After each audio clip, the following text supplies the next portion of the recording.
let's start this final video with a misconception question. A bottle of red wine is thought to have been sealed about 5 years ago. The wine, that's important, 5 years. The wine contains a number of different atoms, including carbon, oxygen, and hydrogen.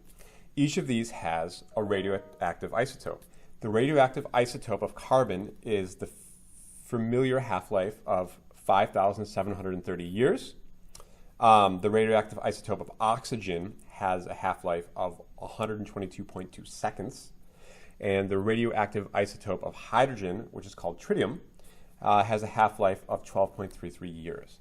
The activity of each of these isotopes is known at the time the bottle was sealed. However, only one of the isotopes is actually useful for determining the age of the wine.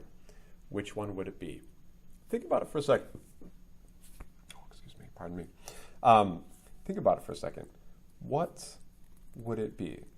I'm going to give you a hint. Two of these are totally useless for determining something that is on the order of 5 years. Okay? So if you think about it for a second, you'd probably come to the realization that 5,730 years is way too much, and 122.2 seconds is way too small.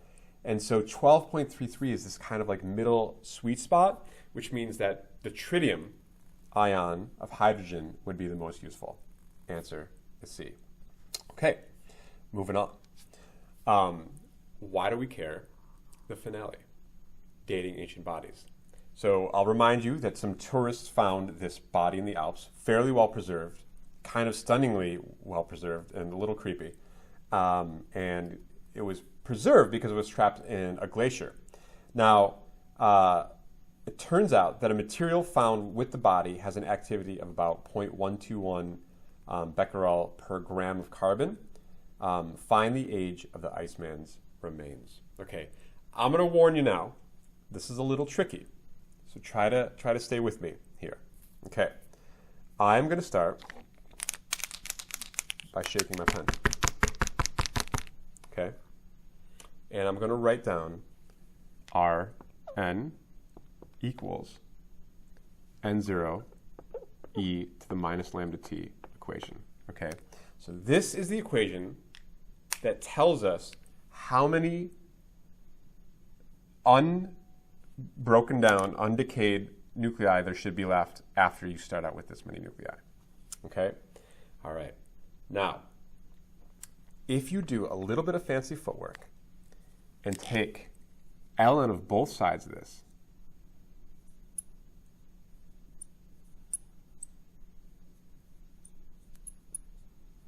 okay, then you get a much easier equation. Okay, you don't have to worry about this exponential. You get to lose the exponential. So I would get ln of n equals ln of n naught. And then whenever you take the ln of an e, you actually just can replace it with just the exponent. So that's minus lambda t. Okay? And I'm going to do one other thing here. I'm going to go ahead and subtract this to the other side. So I'm going to take ln of n minus ln of n naught equals negative lambda t. Remember, lambda is the decay constant. Okay? And there's another fun rule of logs, which is that if you subtract two logs like this, you can replace it with ln of n over n0 equals minus lambda t. Cool? All right, I like it too. Now, what are we trying to find? We're trying to find the age of this thing, so ultimately we want to find t. So let me go ahead and solve for t. I have t, that makes me have t equals negative 1 over lambda ln of n over n0. Right? And you'll see this is my equation to get the time of how old it is, right? I've just manipulated this equation in order to solve for t. That's all I've done, okay? And it requires you to remember some old log rules, but that's why we learned logs in high school, so that we could do stuff like this in a physics class later on. All right. Now, I have a problem. I know lambda, right? Lambda for carbon-based objects is very famous, and I'll just remind you right now that lambda is equal to 5,730 years. Okay? All right, so I got that. What I don't know is how many particles I started with and ended up with. That's a lot harder to measure. But we do have activity, okay? And so here's something interesting. We know that the activity, delta n over delta t, is actually equal to lambda n, right? Which is A, activity, okay? Now, what does that mean? That means that this is a simple ratio. These are only off by a factor of each other, but there's a negative here. These are only off by a constant, right? That means they're directly proportional to each other. They're linear. That means that any n1 to n2 must equal an a1 to a2, right? Whenever we have a relationship like this, if we divide any two n's in its respective a, the lambda is just going to cancel, right? That's what it means when things are proportional to each other. This means that n over n0, in other words, this thing, right? The amount of present-day atoms, right, compared to the original carbon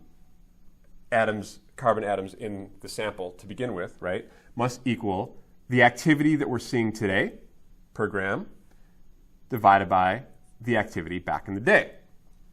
Now, here's a couple things we know.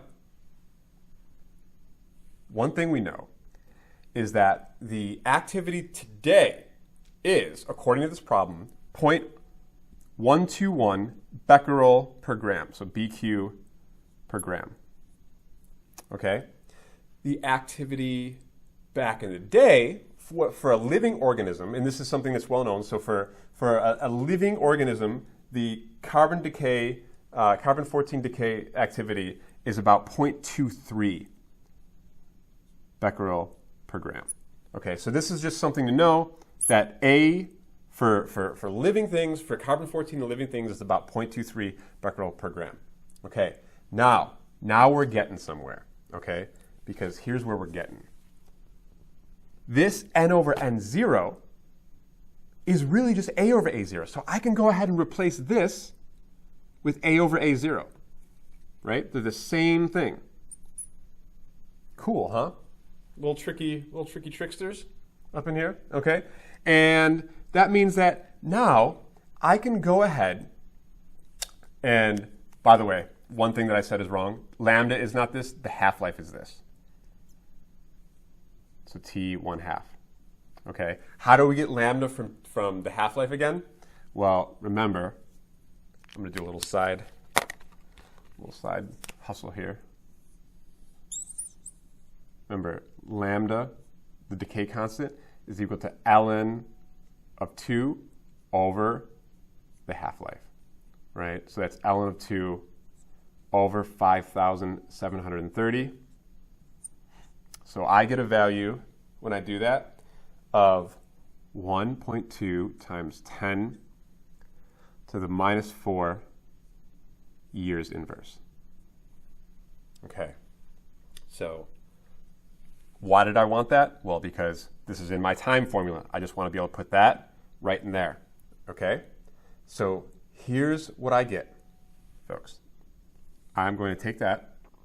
I'm going to write my t is equal to negative 1 over this value that I just found, 1.2 times 10 to the minus 4 times ln of my 0.121 over 0.23, okay? This is my value. And if I put that all in my calculator, this negative 1 over 1.2 times 10 to the minus 4 times ln of 0.121 over 0.23, then I get a time of about 5,350 years.